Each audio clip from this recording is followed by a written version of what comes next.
I'm here in Tasmania at the moment, staying at the Tasman Hotel for the launch of the reveal of the Kia Tasman, which happened last night. Glittering event, lots of celebrities, Diesel was playing, awesome. But the real story is about the Kia Tasman. Now, I've seen this in not so much in the flesh, but camouflaged. And you can't actually, nothing could prepare you for when they pull back those curtains to see what it actually looked like. It is completely different to what you would expect. It's completely different to almost everything else on the market, and that's a good thing. I think it polarises people a bit. Well, it did last night. Some people were like, oh my God, what's that? And others are like, I really love that.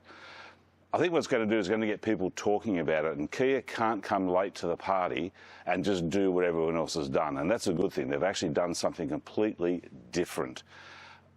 I love the fact that it's different. I'm not so sure that I really like the design of it so much yet, but I think it's one of those designs that's going to grow on you as you sort of spend more time with it.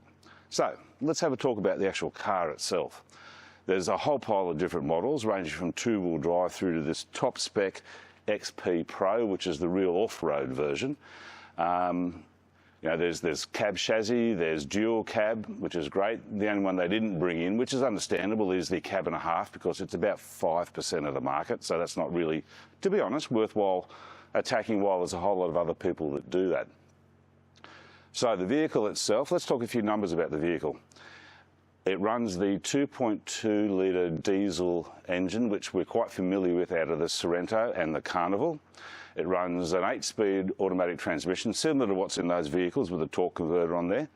They've done a little bit of work on the engine to get the numbers up to about 154 kilowatts of power and 441 newton metres of torque, so slightly different.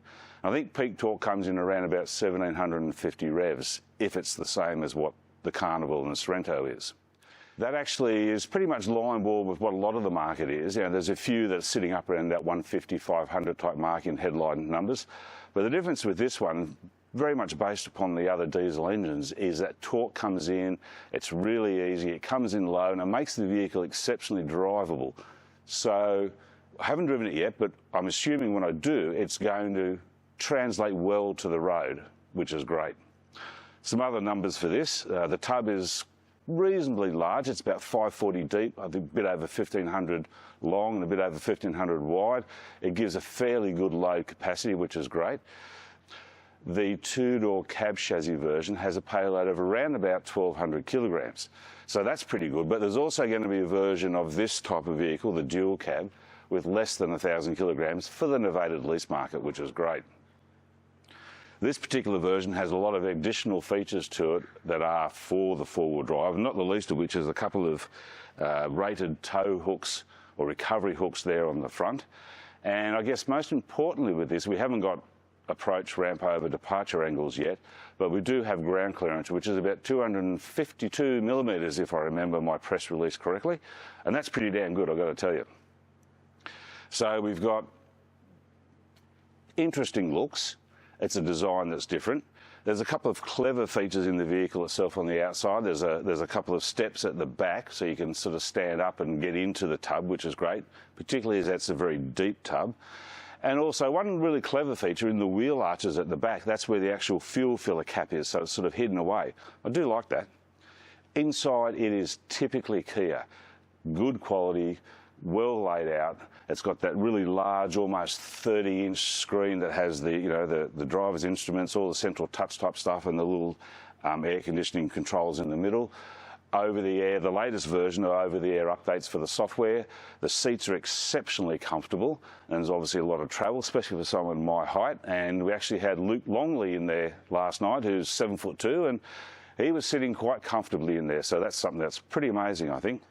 Rear seat legroom is, as you would expect for a vehicle of this size, it's the same sort of size as the Ranger and the D-Max and the Hilux, so same sort of rear seat legroom. Again, the rear seats are probably more comfortable than most of the others on the market. And there's a couple of clever features like the centre console where you rest your arm. It will fold forward into a nice table, which is good, and there's a lot of under-seat storage in the back seat. So Kia's done a lot of work and a lot of thinking for this vehicle. There's a whole lot more information, but that's in the article that you can sort of access down low. read through that and get all the information rather than listening to me carry on. But I would like to know what you think about it. What do you think about the design? So put it down in the comments. What do you think about the design? Do you like it? Do you hate it? It's very polarising, but it's certainly going to drive people to talk about it, and that's a great thing. Haven't driven it yet. Looking forward to that sometime next year. Oh, sorry, more numbers. It'll tow 3,500 kilo, 350 kilo in the tow ball. So that sits very much in where the market should be. I really am looking forward to driving this thing early next year. I think the release date for the first model coming in is around about mid-25. So there's a lot of time between now and then. And I think also too, one of the things that Kia has highlighted, they do a lot of Australian tuning of the suspension with Graham Gambold, tuning engineer genius. But they've actually had a lot of input into the actual hard design of the underpinnings of this vehicle, simply because Australia is such a tough market. Now, this vehicle has done many, many hundreds of thousands of kilometres of testing over some of the harshest terrains in the world. And again, a lot of it here in Australia as well.